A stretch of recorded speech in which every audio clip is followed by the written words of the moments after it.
And Neil, let me get to you because, as you know, we're watching all of this unfold, but we don't really know who's going to win right now, do we? No, we have no idea. I mean, this is one of the closest elections we've seen. You've seen these polls be tight as a tick down to the wire in these 7 battleground states. What's interesting is these candidates couldn't be more different. They closed in very different ways. Kamala Harris closed with an upbeat vision, and you had Donald Trump all about grievance and sort of talking down to Americans, being racist and sexist, and we'll see. I mean, I think one of the things that'll be interesting when we see these exit polls is the late deciders, right? Did they break for Donald Trump or did they break for Kamala Harris? We had some insight from the Kamala Harris campaign saying that they were breaking the late deciders for Kamala Harris. What did the MSG rally have to do with that? So that'll be something we'll learn, I think, from these exit polls coming up. Manu, what are you hearing from the hidden Trump voter and the hidden Harris voter? Yeah, look, I mean, Trump has underperformed in public polling versus the actual outcome that we saw in 2016 and 2020. But the question is going to be tonight is about whether or not Democrats are the underpolling of the abortion voters. Look, since the Dobbs decision, Democrats have been outseeding expectations in the midterms and other special elections. Will that be the case tonight, and will that outpace the hidden Trump vote? All right, guys, thank you very, very much. It's been a pleasure working with all of you all day. Appreciate it very much. And again, we're just about an hour away from the first exit poll data and 2 hours from the first poll closings. CNN's Election Night in America gets underway right now.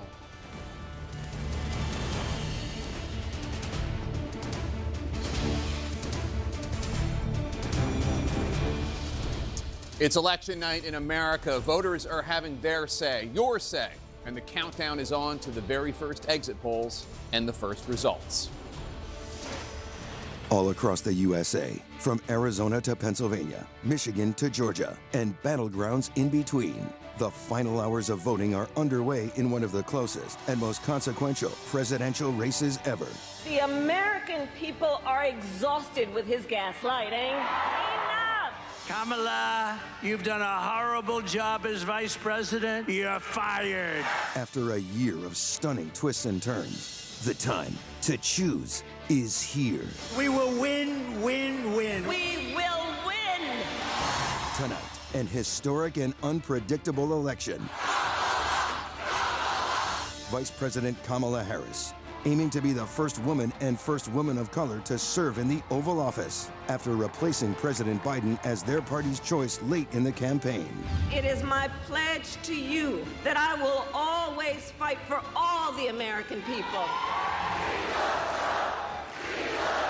Former President Donald Trump, hoping to become only the second ex-commander-in-chief to return to the White House, even after his unprecedented criminal indictments and convictions. We will never give up. We will never back down. And we will never, ever, ever, ever surrender. 2 tickets with dramatically different visions for the country. Why don't we have a border? Because Kamala Harris refuses to do her damn job. Donald Trump has no plan for you. His plan is for what's good for Donald Trump. The entire world in suspense, waiting for the final verdict of voters. November 5th will be the most important day in the history of our country. Who will win and when? Are you ready to make your voices heard? This is CNN's coverage of Election Night in America, the race for the White House, the campaign for Congress, and the challenges facing the nation. Do we believe in the promise of America? We will make America great again. There's never been an election like this one, and anything is possible until the last vote.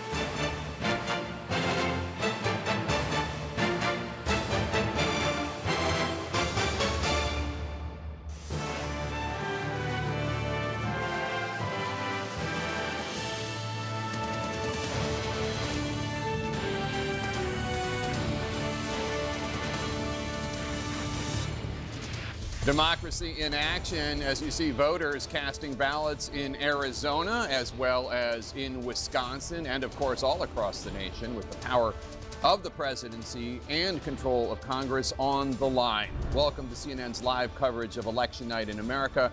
I'm Jake Tapper. Right now, Americans are making a monumental decision, choosing either Vice President Kamala Harris or former President Donald Trump to lead the country through the next 4 years. We'll soon get some early clues about what voters are thinking when we roll out our first exit poll results about an hour from now, and that will help set the stage for the battle ahead, the all-important race to 270, the number of electoral votes needed to win the White House. All 50 states play a role in getting one candidate or the other to hit that magic number. But this election is expected to come down to 7 crucial competitive battlegrounds that we will be watching very closely in the hours and days ahead. Georgia is the first key race of the night when voting ends there at 7 p.m. Eastern. Vice President Harris in a tough fight for the state that Democrats flipped from red to blue 4 years ago. A half hour after that, North Carolina is in the spotlight. Former President Trump is on defense in this swing state that he narrowly won in both 2020 and 2016. Then at 8 Eastern, all eyes are on the Commonwealth of Pennsylvania, one of the traditional blue wall battlegrounds, seen as critical for Democrats to win the presidency. Then at 9 Eastern, Michigan and Wisconsin are up for grabs, 2 more of those blue wall states where the Harris-Trump contest is close and bitterly contested. Then a third pivotal swing state is on the line at 9 p.m. Eastern. That's Arizona, making that a very important hour. And there's one more battleground to watch, Nevada. Voting ends there at 10 p.m. Eastern as we get deeper into the night and the fight for electoral votes. Aaron Burnett and our battleground correspondents are going to give us updates on turnout and vote counting in those crucial swing states, along with Pamela Brown at the voting desk. John King is at his post at the Magic Wall, where he will be mapping out the votes and tracking the trends all night long.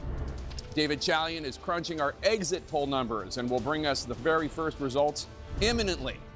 Boris Sanchez is following the balance of power in Congress, with 34 Senate seats and all 435 House seats up for grabs. Our political team is going to break it all down. Adi Cornish, Dana Bash, and Chris Wallace are here. And Anderson Cooper is with David Axelrod, Van Jones, Alyssa Farah-Griffin, and David Urban. Plus, of course, we have correspondents covering the presidential candidates. Let's go right now to Abby Phillip at Harris campaign headquarters at the vice president's alma mater, Howard University, here in Washington, D.C. Abby, what is the mindset right now from the Harris campaign as results start to come in some places?